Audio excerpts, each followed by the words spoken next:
भूमिका में संकेत बा। कवि जी ने इशारा किया का भैया चाहे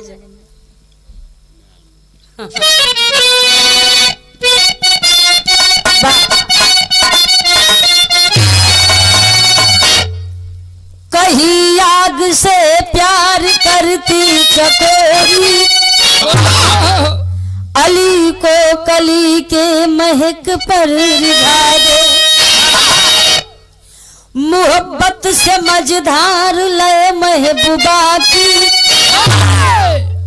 चाहे तो नीचे से ऊंचे चढ़ा दे, मोहब्बत है सोला मोहब्बत है बागी, बिछड़े जिगर को मोहब्बत मिला दे, मोहब्बत की गहराई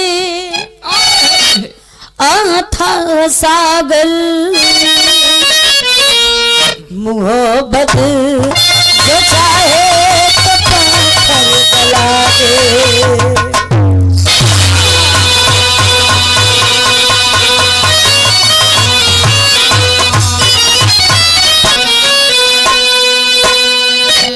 विरह में हमरे एक लाइन गजल लगता, पिया जिसको चाहे स्वागत वही है।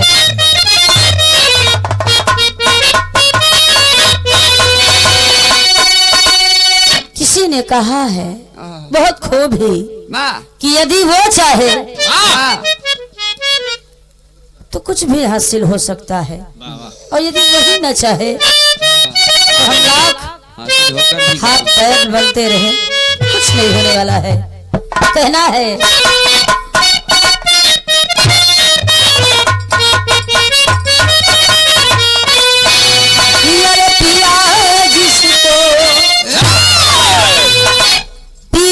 जिसको चाहे सुहागन यही है,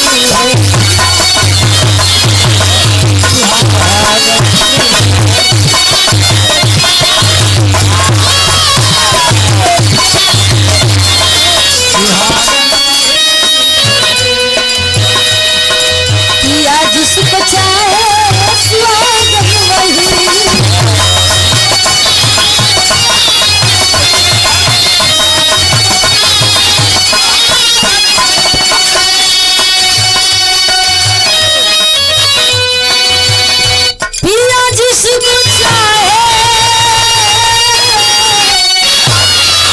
सुहागन वही है, सुहागन वही है। अरे जले जो जले जो जले जो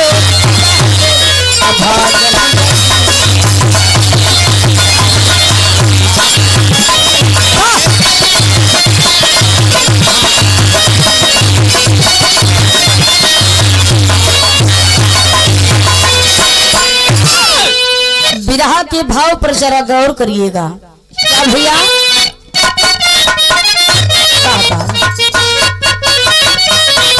अगर दिल से मानो,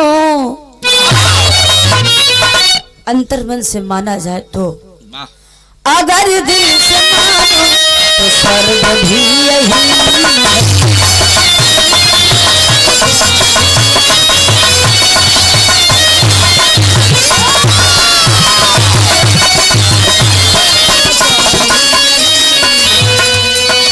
अगर दिल से मानो तो स्वर्ग भी यही है।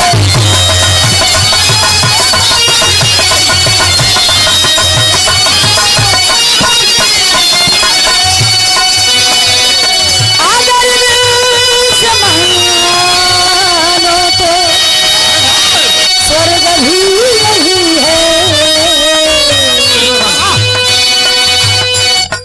कहीं कर्म फूटा तो नर्क भी यही।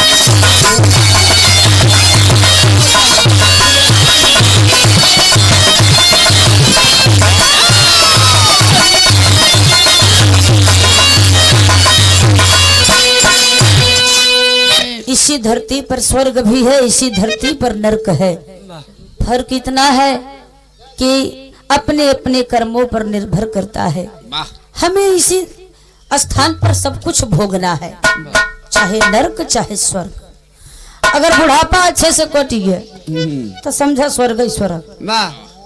और वहीं पे मार पीट मार गारी, पतोहू का गारी, बेटवा का गारी, नाती पोता का गारी, मारे हन गंधवाए है नहीं, खटिया गंधवा जी तो वही नरक भवा।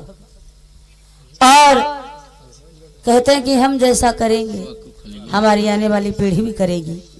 माता पिता के कर्मों का फल बच्चों को भुगतना पड़ता है। वाह। कहानी की शुरुआत बा 4 लाइन नजम से भैया।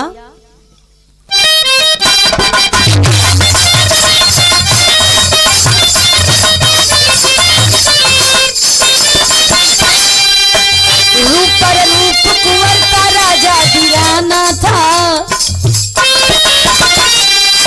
रूप पर रूप कुंवर का राजा दीवाना था, हुई शादी जो जुगुल प्रेम का दीवाना था।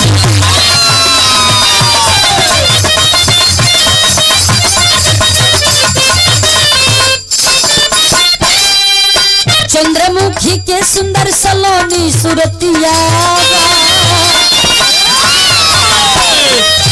चंद्रमुखी के सुंदर सलोनी सुरतिया बा, साचा में भारत जैसे मोम के मूर्तिया बा।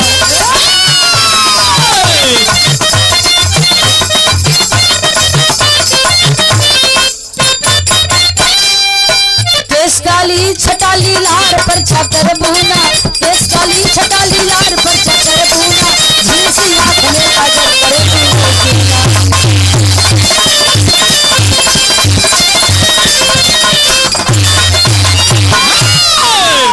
चंदनपुर राजधानी के राजा नाम वीरभद्र, बड़े प्रतापी बड़े बलवान राजा और बहुत बुद्धिमान एकदम चतुर राजा।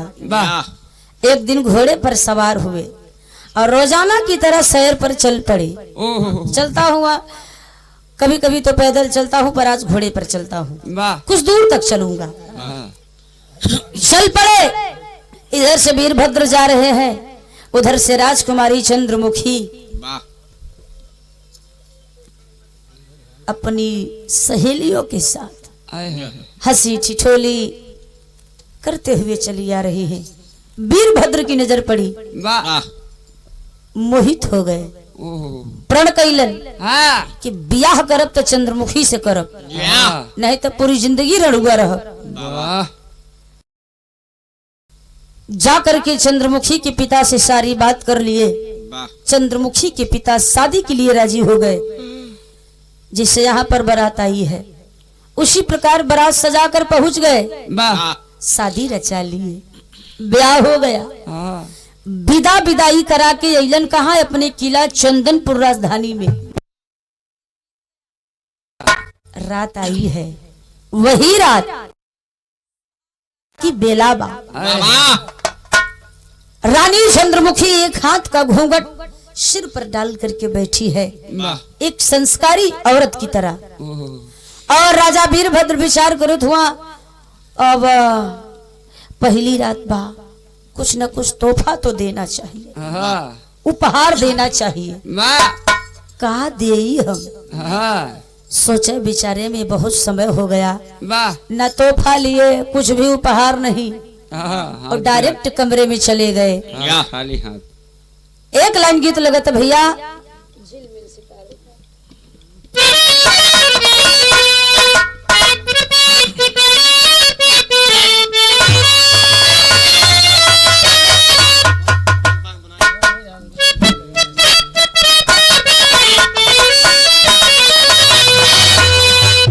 बड़ी सुंदर लग रहा है, ठीक बा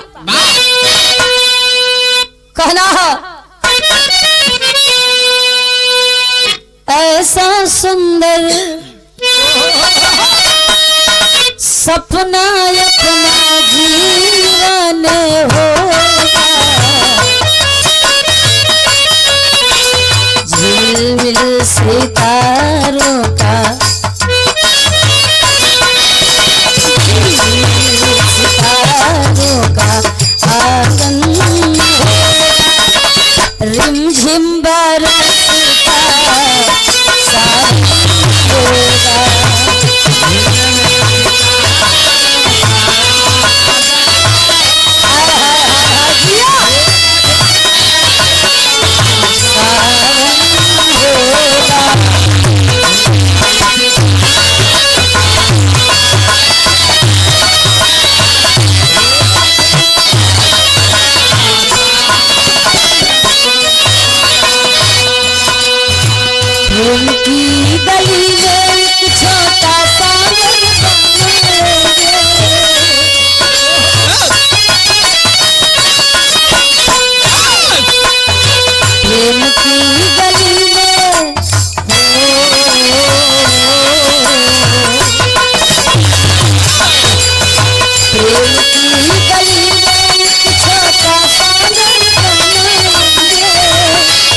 से सुंदर बगिया से सुंदर वो होगा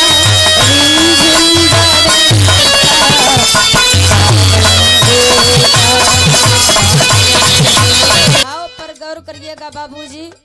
जवन रस पुरान गीत में बा उ नहीं में नहीं बा। कहते कि नवा 9 दिन अब पुराना सब दिन। भाव पर गौर करिएगा। वीरभद्र अपनी धर्म पत्नी चंद्रमुखी से एक बात कहते हैं। कौन सी बात? ओहो बाबा बाबू कहते हैं तुम मेरी बीवी हो, तुम मेरी पत्नी हो, तो हम दोनों के बीच में घूंघट की क्या जरूरत है, पर्दे की क्या जरूरत है। मर्दे से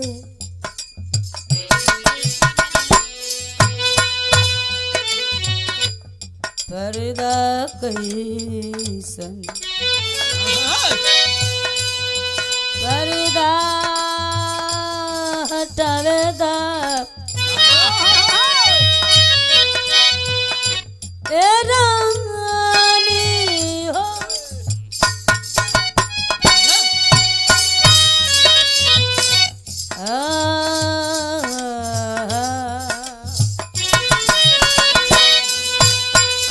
कहला मर्दे से पर्दा कैसन, मर्दे से पर्दा कैसन, पर्दा हटावेदा अब का संकोचात बारू घुंघटा उठावेदा।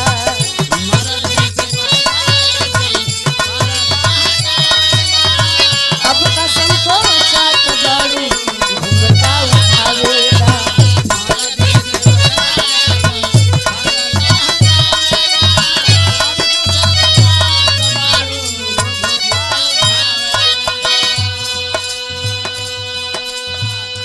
सुहाग रात की उस रात की बेला में राजा वीरभद्र अपनी पत्नी चंद्रमुखी की सुंदरता का वर्णन करते हैं। कहते हैं मेरी जान हो तुम, भगवान ने तुम्हें मेरी झोली में डाला है, कितना तकदीर वाला हो। बाड़ू नीर मोही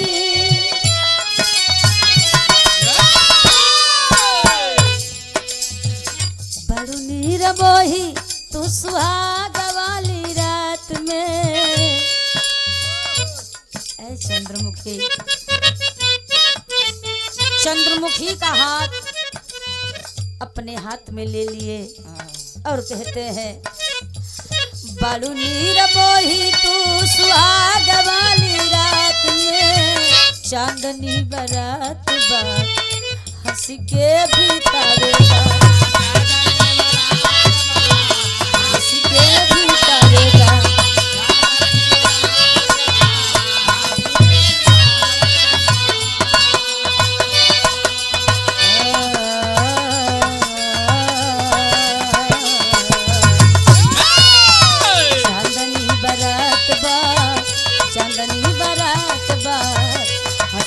बितावेगा अब कसम खोजा बारू घुंघटा उठावेगा।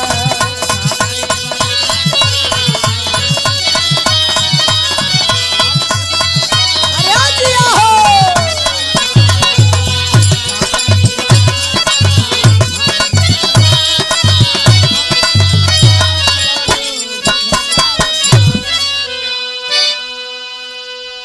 विरह पर गौर करिएगा बाबू। वीरभद्र सुंदरता का बखान करते करते दोनों हाथ घूंघट में लगा करके सोचे कि उठा दूं, चेहरा देख लूं। जो ही घूंघट पलटने चले हैं, रानी ने कहा ठहरिए स्वामी, ठहरिए राजा साहब, मेरा अगर मुखड़ा देखना है, मेरा चेहरा देखना है, तो मेरे चेहरे को देखने से पहले आपको मेरे 3 सवालों का जवाब देना होगा। यदि 3 सवाल का सही सही जवाब दे देबा तब तक सुहाग रात होई, नहीं तो अनवायलेट। राजा ने कहा सवाल आज की रात में कैसा सवाल? चंद्रमुखी ने कहा हमारे नैहरे का रसम हो, कुछ रसम बा, रसम के रूप में मैं सवाल पूछूंगी। वीरभद्र कला ठीक बा, रसम पूजा हो। तुम अपना रस्म पूरा करो। बताओ क्या सवाल है। बिरहा पर जरा गौर करिएगा। रानी चंद्रमुखी के 3 सवाल में से पहला सवाल क्या था? क्या था? पहला सवाल बा लुगा खुलवावे। वाह, दूसरा सवाल बा गोल गोल टोवेला। अरे वाह, और तीसरा सवाल है दहिया पर चढ़ के काहे फिर रोवेला। वाह, रानी कलिन की आज हम तोहरे बुद्धि के थहाई ले। वाह, कितना चतुर और कितना बुद्धिमान है। हाँ यार तुम्हारे इंटरव्यू बा। सवाल का जवाब दे जेब। हाँ तो हनीमून माने। ए तब हिरकौन तो हाँ नहीं तो फरकान तो। वीरभद्र कहे ऐसे सवाल तो मैंने बहुत देखे हैं। हाँ बहुत दिए हैं। थोड़ा सा टाइम दो, मैं तुम्हारे सवाल का जवाब ढूंढ कर बता रहा हूँ। वीरभद्र दिमागी कसरत करने लगे और सवाल का जवाब ढूंढने लगे। ढूंढते ढूंढते ढूंढते यही टाइम। धीरे धीरे रात बीतने को आई है, भोर हो गया। हाँ 4 बज गया। और जब भोर हुआ राजा मन में विचार किए मेहरारू के सामने तो हमारी इज्जत जाई चाहता, बड़ी बेइज्जती हो जाई। सेज से उतर गए और कहते हैं अये चंद्रमुखी सुनो, हाँ ऐसा मत सोचना कि मैं पीछे कदम ले लिया, नहीं। मैं जब तक तुम्हारे 3 प्रश्नों का जवाब नहीं खोज लूंगा तुम्हारे करीब नहीं आऊंगा, तुमसे प्रेम नहीं करूंगा। इतना कहकर बाबू धीरे धीरे सवेर हुआ, दरबार लगा, दरबार में प्रवेश किए, सिंहासन पर बैठ गए और बड़े बड़े विद्वान बुलाए गए। उन विद्वानों के बीच में राजा ने अपने 3 सवाल को पेश कर दिया। गीत लगत भैया।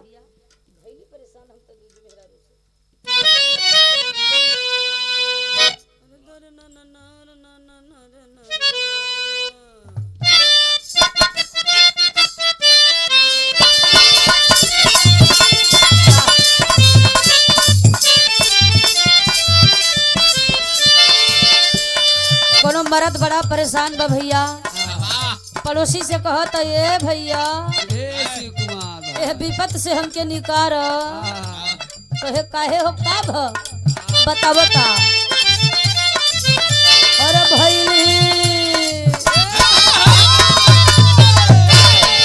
कहे अरे भैली परेशान हम तो दुई दुई मेहरारू से।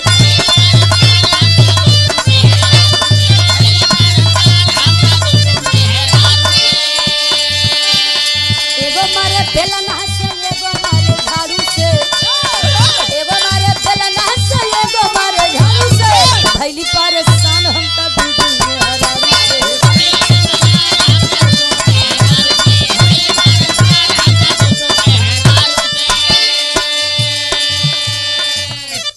जितने विद्वान दरबार में बैठे हैं सब कपार पर हाथ रख लिए। यार हमने सवाल तो बहुत सुना, ये कैसा सवाल है? सुबह से शाम होने को आया, जितने विद्वान आए थे देश विदेश से, 3 सवाल का जवाब राजा को कोई नहीं दे पाया। राजा बड़े चिंतित, बड़ी मेरी बदनामी होगी। खुराकी बेकार है। सोचने लगे अरे भैले परेशान सब सवाल के जवाब में।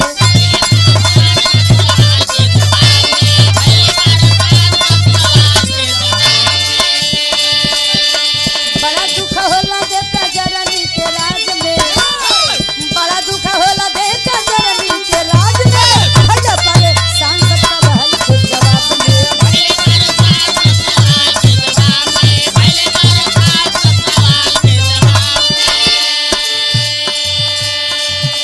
अब वही में विद्वान सब मंथन कर रहे हैं पर कुछ निकल नहीं रहा है।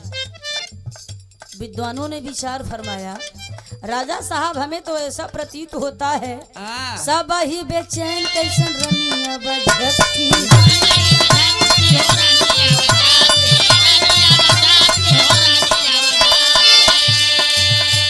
पूरी विद्वान की सजलिया में चक्की।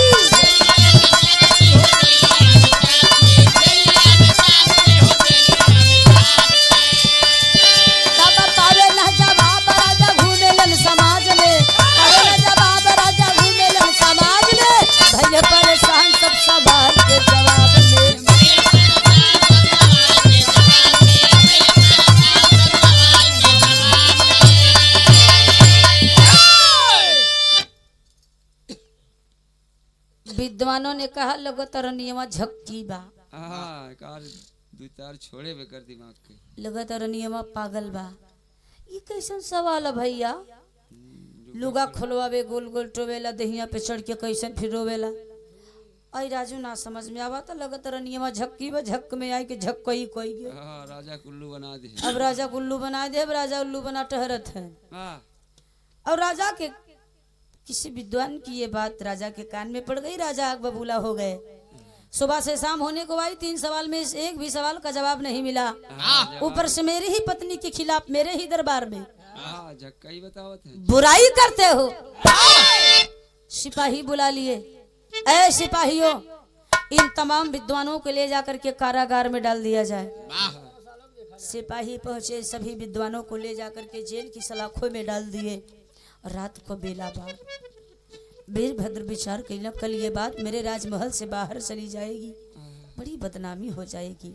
कहा करी हम कि सवाल का जवाब मिल जाए।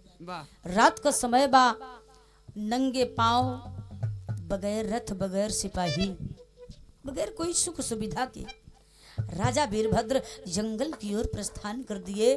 गीत लगत भैया,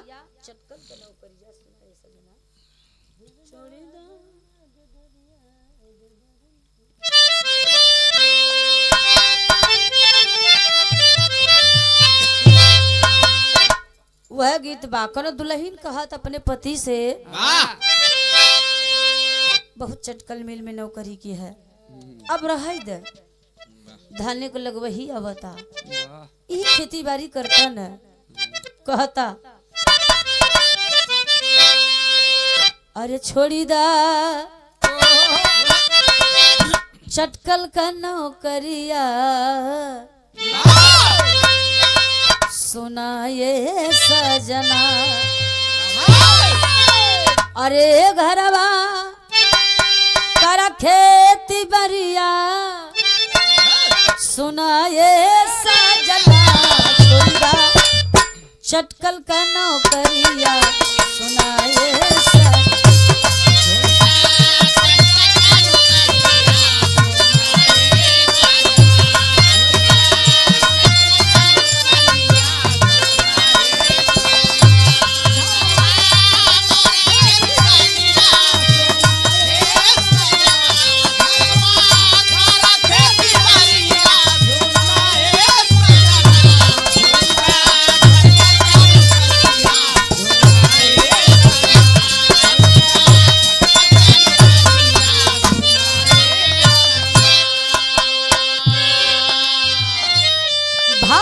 करेंगे। अरे बनी के ओ बनी के बावला रजनवा घूमेला जोगिया,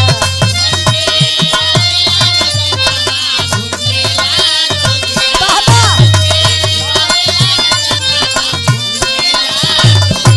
नारी मरी है मेहनवा सोचला जोगिया,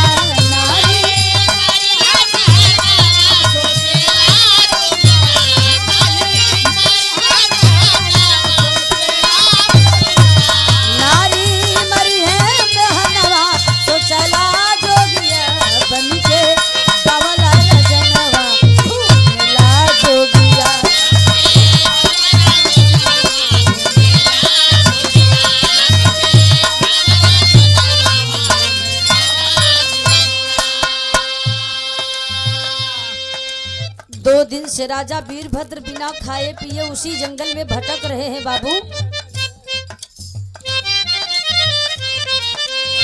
निराशा है, निराशा के साथ उदास मन लिए टहल रहे हैं और मन में विचार कर रहे हैं, होई समाधान कैसे सोच भूप मनवा,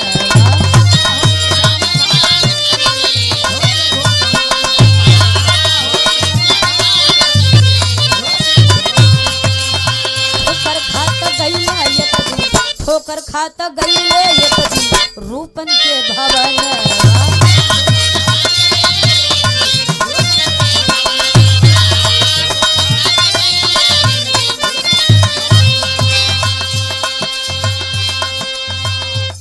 चौथे दिन राजा वीरभद्र भटकते भटकते उसी बियाबान घनघोर जंगल में रहते थे एक मुनि, जिस मुनि का नाम रूपन मुनि बताया गया। रूपन मुनि की कुटिया पर पहुंच गए। रूपन मुनि ने पहचान लिया, कुटिया में ले गए, उच्च स्थान पर बैठाए, पानी दिए। जब राजा ने पानी पिया, कुछ होश आया तो रूपन मुनि ने सवाल कर दिया, रे वीरभद्र, क्या विपत आ गई? क्या आवश्यकता आ गई कि राजमहल का सुख छोड़ करके तुम जंगल जंगल दर दर भटक रहे हो? ना तेरे पाँव में जूता है, न शरीर पर अच्छे राजाओं की तरह कपड़े हैं, ना तेरे पास कोई रथ है, घोड़ा सिपाही कुछ भी नहीं।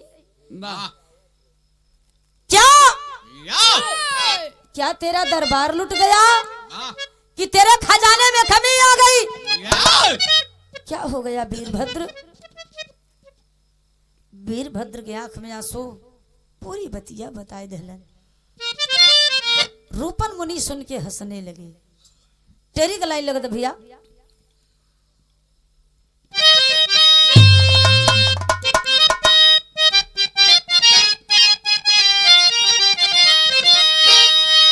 परीक्षा कहे परिणाम का होई। बच्चा जब एग्जाम दे देता है तो उसे इंतजार होता है रिजल्ट का, कि रिजल्ट में पे पास होऊंगा या फेल होऊंगा, बस इंतजार रहता है।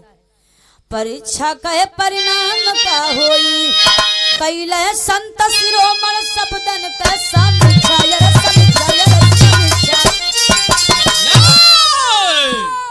रूपन मुनि हंसकर कहे, अरे पगले, अगर दिमाग लगाता तो यहाँ नहीं आना पड़ता, राजमहल में जवाब दे दिया होता, काम आगे बढ़ गया होता। पर कोई बात नहीं, मैं तेरे सवालों का जवाब दूंगा। सुनो वीरभद्र, 3 सवाल में से पहले सवाल का जवाब, धर्म अधर्म के पलड़े पर, धर्म अधर्म के पलड़े पर विवशता भरी लचारी को ना समझ सका भूपेश कभी वह विदुषी अपनी नारी को। रहस्य छिपा है अंतर में, रहस्य छिपा है अंतर में दुर्योधन दुराचारी को। तो अपमानित किया है नीच बीच सभा में, अरे तो खींचा द्रौपदी की सारी को।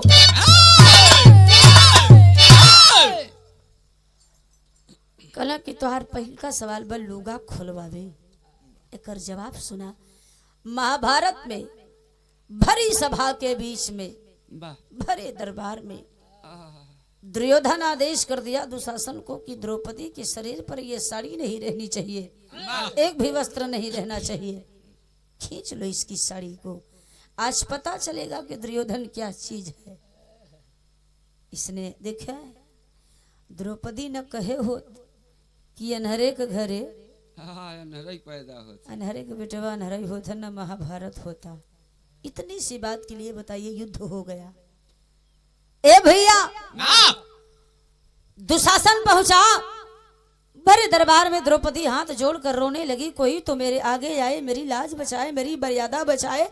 मैं इस घर की वर वधू हूँ, इस घर की बहू हूँ, बिटिया हूँ। उस दरबार में ऐसा कोई नहीं था कि जो बैठा ना हो। भीष्म पितामह अर्जुन भीम नकुल सहदेव, पांचों भाई। कोई कहता है कि द्रौपदी नकुल से ज्यादा मोहब्बत करती थी, लेकिन सबसे ज्यादा मोहब्बत 5 भाइयों में भीम द्रौपदी से करत रहला। जब दुशासन सड़िया में हाथ लगौलस तब भीम गदवा लेके खड़ा होत रहला। धर्मराज चारों भैया हथवा पकड़ के बैठाई लेला। जय बेरी हाथ लगावे तय बेरी भीम उठ के उठे चाहे पर बैठा लिहल जात रहला। दुशासन आगे आया और द्रौपदी की साड़ी को खींचना शुरू कर दिया। ऐ वीरभद्र, तुम्हारी पत्नी बहुत चतुर और चालाक है। इस महाभारत की पूरी कहानी में से थोड़ा सा लेकर के उसने सवाल बना दिया। लुगा खुलवावे, जवाब इसका यही है कि महाभारत में भरी सभा के बीच में वो दुशासना द्रौपदी का लुगवा खोलत रहा। वाह यही तो सवाल बना दिया लुगा खोलवावे। अब दूसर का सवाल बा गोल गोल टोवेला तो सुना गीत लगत भैया।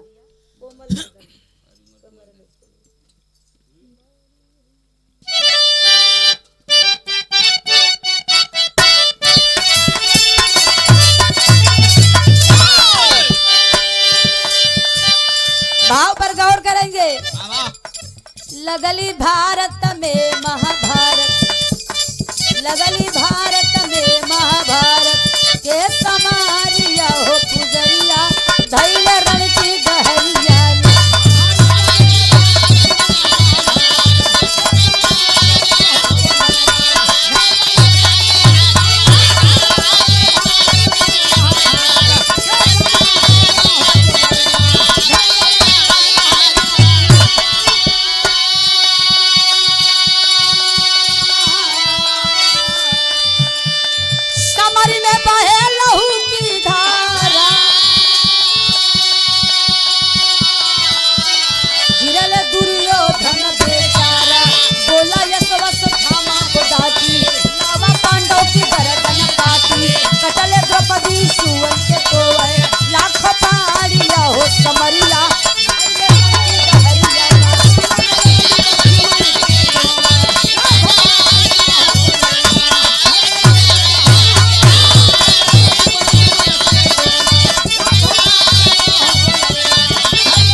रूपन मुनि कहे दूसर का सवाल बा गोल गोल टोवेला।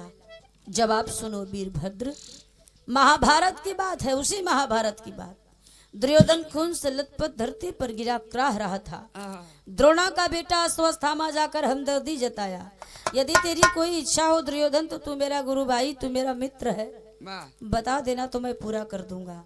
दुर्योधन बोला ठीक बा, मेरी इच्छा इतना ही अगर जानना चाहता है, पूरी करना चाहता है तो अब मेरी इच्छा बस एक ही रह गई है।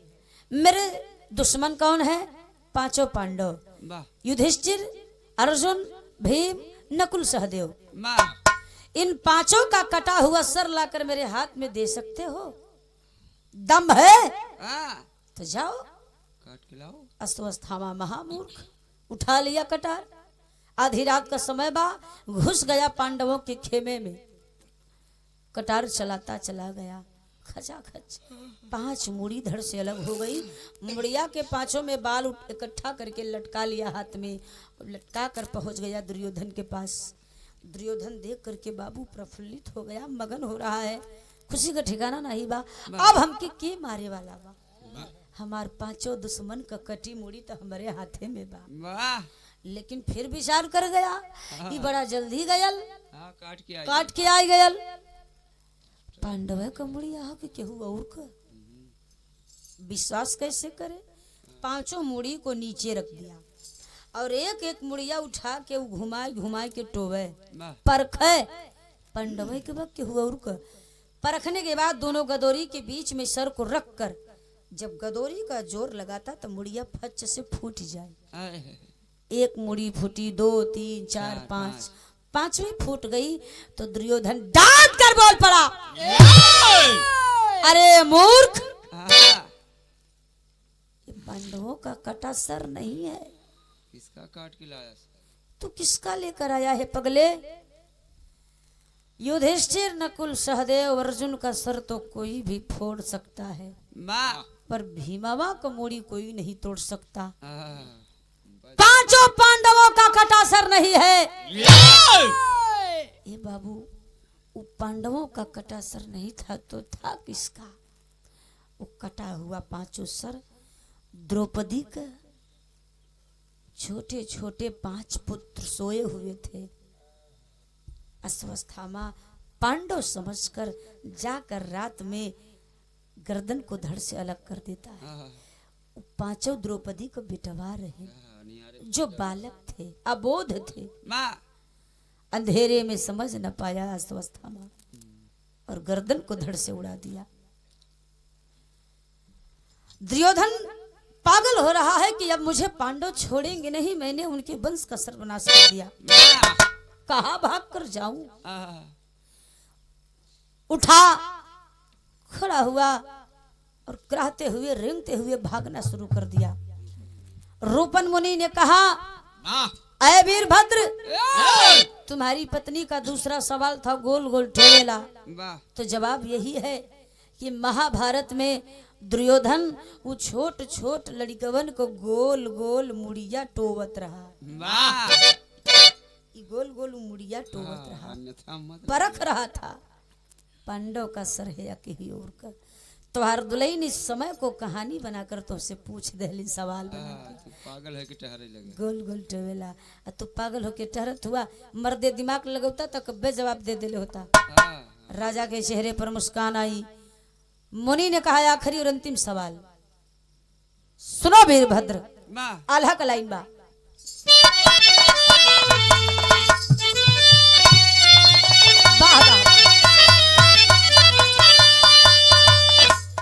लहू में रंगाई गईले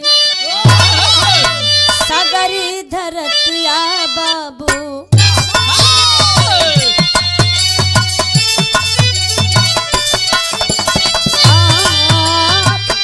चारों ओर चल रहे लसिया के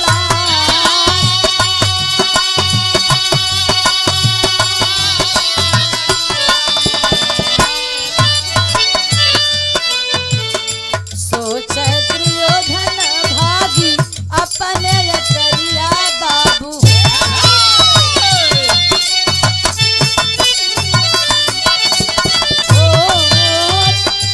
कोई सहयोगी नहीं लौटे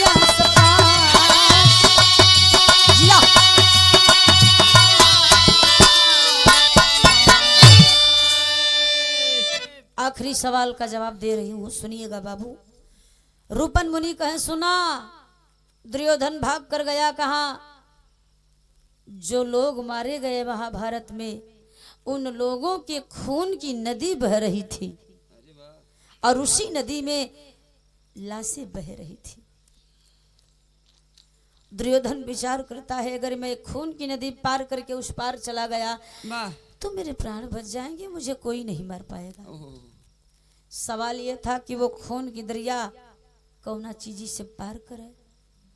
दिमाग लगवलस की जवन मुर्दा बहत हुआ, कहने मुर्दवा पे चढ़ के सवार होके पार कर दे। लेकिन सवाल ये था कि मुर्दा उसका वजन झेल पाएगा या नहीं। तो वो आजमाने के लिए लाश को पकड़ कर उसी दरिया में डुबोता था, और जब थोड़ा सा डुबोता था तो लाश पूरी डूब जाया करती थी। उंगली का भार लाश नहीं सह पाती थी। बड़ा विचित्र समय में फंसा है दुर्योधन। अब क्या करी? लोग तो पार ना हो पाए तो मराई जाई। देखते देखते एक विकराल लाश, एक विकराल शरीर का मुर्दा बहते हुए उसी दरिया में चला जा रहा है। दिमाग लगाया, एक बार एहू की डुबोई ले का ट्राई करी देखी। बाबू उसके पैर को पकड़कर जब दरिया में डुबाया खून की नदी में, तो उसका सर, उसका शरीर नहीं डूबा। जब नहीं डूबा तब विचार कर गया कि इसका शरीर मेरा वजन सह लेगा, और मुर्दे पर सवार होकर नदी पार कर गया। उस पार गया, घर जाने से पहले विचार किया, जिंदा तो जिंदा, आज एक मुर्दे का भी मुझ पर ऋण हो गया, एहसान हो गया। जिस मुर्दे की वजह से मेरी जान बची है, एक बार इसका चेहरा तो देख लो, कौन बेचारा है ये। लाश को बाहर निकाला, अपने गमछे से चेहरे से खून को साफ किया।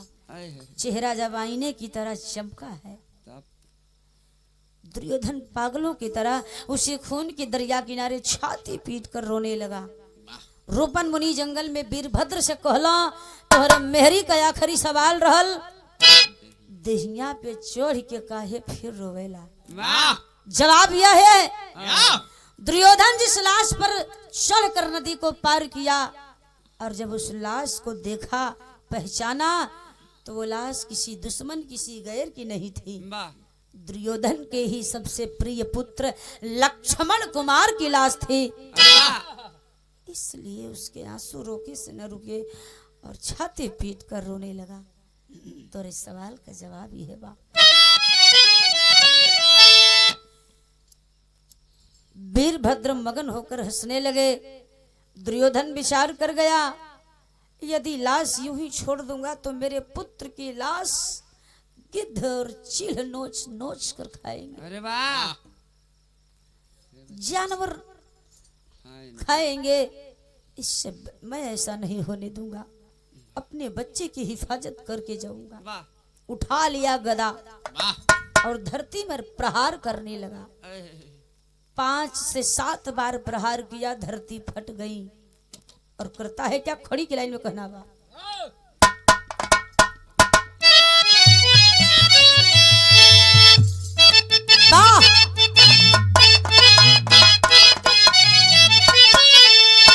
मारे गदा से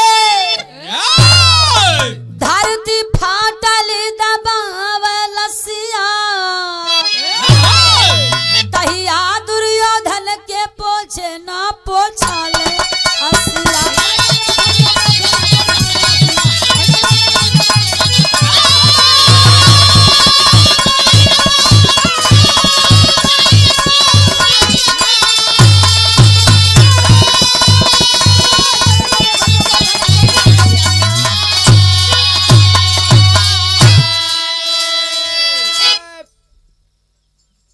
कर गदा धरती में मारा। धरती माँ ने जगह दिया। धरती माँ के गोद में अपने पुत्र लक्ष्मण कुमार की शरीर को बाबू उस लाश को दफन कर दिया। मन में विचार करता है, मेरे कर्मों की सजा मेरे पुत्र को मिली है, काश ये युद्ध ना हुआ होता।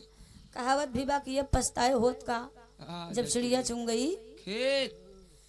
मुनि रूपन कहा है, अब जा, अब जा, तोरे तीनों सवाल का जवाब दे देली, जा जा। वीरभद्र कला कुछ गुरु दक्षिणा ले ला गुरुदेव। रूपन मुनि हंस के कला तू का देवा, जा, हमके कुछ ना चाहिए। जिद कर दिया वीरभद्र। तब रूपन मुनि ने कहा, ठीक बा, जा, जिन विद्वानों को कारागार में डालकर कैद करके रखा है उन्हें जेल से मुक्त कर देना, मैं समझ लूंगा मुझे मेरी गुरु दक्षिणा मिल गई। वीरभद्र रूपन मुनि का पैर छुए और मगन होकर अपनी चंदनपुर राजधानी के लिए रवाना हो गए। आखिरी लाइन में कहना, छाप जय जखाल गुरु जद्दू लौटन की लहरे फुलवारी,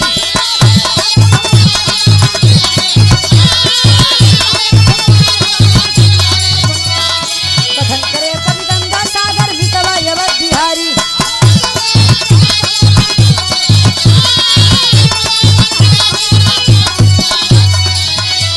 परीक्षा के परिणाम का होई, अथई प्रियंका के पूरा करे हर इच्छा हो। परीक्षा के परिणाम का होई,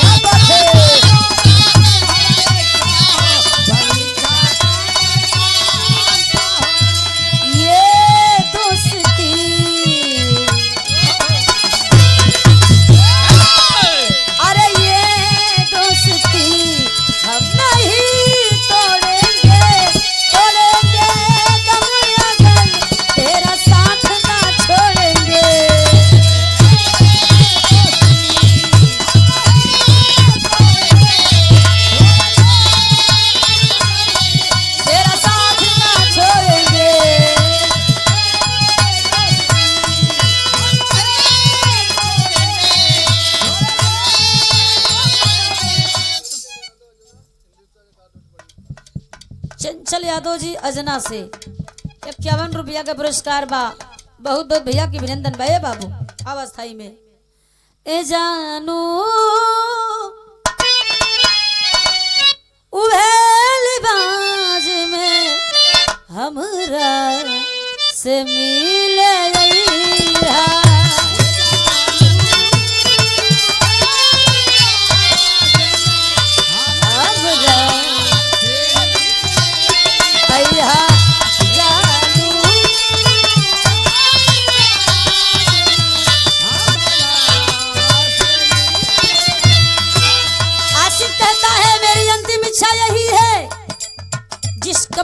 तुम अपने ससुराल जाना, उसी कपड़े में पहन कर आना, मैं एक बार देखना चाहता हूँ कैसी लगती हो। कहता है पहला जवना में तू डोली